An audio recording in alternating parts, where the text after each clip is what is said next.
চাহিদা থাকে। আমার স্বামী 3 বছর ধরে অসুস্থ হয়ে বিছানায় পড়ে আছে। এই 3 বছর আমি তার সেবা যত্ন করতে করতে ক্লান্ত হয়ে পড়ছি।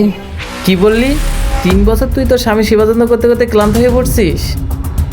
তার মানে আমি যখন অসুস্থ হয়ে পড়বো তখন তুই আমাকে ছেড়ে আরেকটা ছেলের সাথে সম্পর্ক করবি, তাই না? আরে সোহাগ, তুমি এসব কি বলতেছো? কি বলতেছি বুঝতে পারতেছিস না?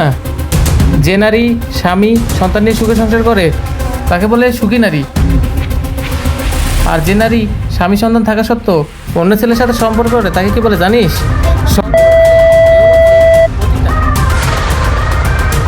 আর তুই কীভাবে ভাবলি আমি এরকম মেয়ের সাথে সম্পর্ক রাখবো? সেটা কখনোই না। আর শোন, নেক্সট টাইমে তুই কখনো আমার সাথে যোগাযোগ করার চেষ্টা করবি না। এই সোহাগ, দাঁড়াও।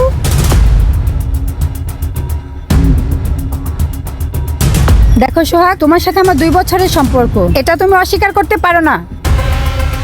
কি বললি? 2 বছরের সম্পর্ক? হা।